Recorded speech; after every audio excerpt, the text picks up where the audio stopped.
बात आती थी और हाल के वर्षों में तमाम टीवी डिबेट होती थी तो लोग कहते थे भाई आप लोग नारा लगाते थे रामलला हम आएंगे, मंदिर वहीं बनाएंगे, तारीख नहीं बताएंगे। वास्तविकता ये थी कि श्री राम जन्मभूमि का मंदिर कोई इमारत नहीं थी और उसकी तिथि कोई तारीख नहीं थी। ये भारत के वैभव और स्वाभिमान की एक यात्रा थी जो उसी के साथ उठकर ऊपर जानी थी। और यह संयोग क्यों होता है?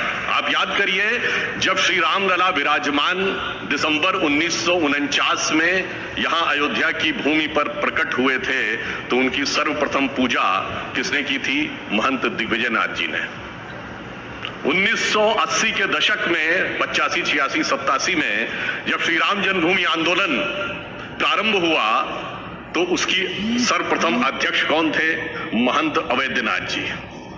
मुझे याद है मैं बालक के रूप में आया था। अप्रैल 1987 में यहां पर एक रैली हुई थी जिसमें राम मंदिर के निर्माण के संकल्प के लिए ताला खुलने के बाद, और उसमें महंत अवैधनाथ जी ने ही वह गीत गवाया था जिसमें था ना, सौगंध राम की खाते हैं मंदिर वहीं बनाएंगे। उसमें पंक्ति थी कि जन जन के मन में राम रमे और प्राण प्राण में सीता है, हर हृदय की धड़कन रामायण, पग पग पर बनी पुनीता है, इसलिए नरनाहर श्री पुरुषोत्तम का हम मंदिर भव्य बनाएंगे।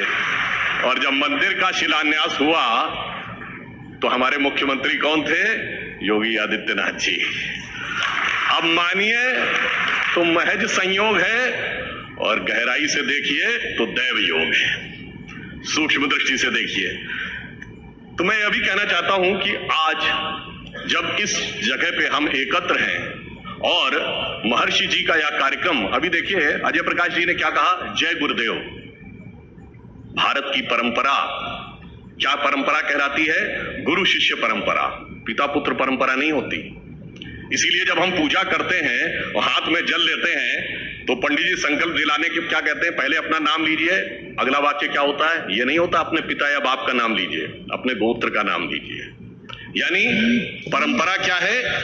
जो आपने आध्यात्मिक परंपरा से आ रहे हैं, दैहिक परंपरा का वह महत्व नहीं है। इसीलिए आपने देखा होगा कि भगवान राम के भक्त हनुमान जी के मंदिर यत्र तत्र देखे होंगे पर उनके पुत्र लवकुश के मंदिर दिखाई नहीं पड़ते, क्योंकि हमारे यहाँ आध्यात्मिक परंपरा यानी स्पिरिचुअल सक्सेशन का महत्व है। हमारे यहाँ बायोलॉजिकल सक्सेशन का महत्व उतना नहीं है। और जब हनुमान जी की चर्चा आती है तो याद आता है सबसे पहले इस धरती पे खड़े होके, हनुमान तेहि परसा करी पुनि कीन प्रणाम, और राम काज कीने बिनु मोहि कहां विश्राम। और राम काज के लिए कौन तत्पर है ये आज सबको नजर आ रहा है, परंतु कुछ लोगों को उसमें निशाचर भी नजर आता है। पर वो क्यों नजर आता है ये भी मैं बताना चाहता हूं। हनुमान जी बहुत विनम्र हैं, अतुलित बलशाली थे मगर अपनी शक्ति भूल गए थे। आप लोगों को वो प्रसंग ध्यान होगा जब हनुमान जी जाते हैं सीता माता के पास और कहते हैं कि बस 1 माह के अंदर हम लोग आएंगे भगवान राम के साथ वानर सेना लेकर और आपको छुड़ा कर ले जाएंगे। तो सीता जी क्या कहती हैं? सुत कपि सब तुम ही समाना, जात उधान अति भट बलवाना। भाई वानर तो तुम्हारे जैसे हैं और ये राक्षस तो बहुत शक्तिशाली हैं। तो आगे वो कहती हैं मोरे हृदय परम संदेहा, इसलिए मेरे मन में संदेह है। और जैसे ही वो कहती हैं मोरे हृदय परम संदेहा तो हनुमान जी क्या करते हैं? सुनी कपि प्रकट कीन निज देहा। और देह क्या थी? कनक भूधरा कार शरीरा, समर भयंकर अति बलवीरा। बस यही अंतर है।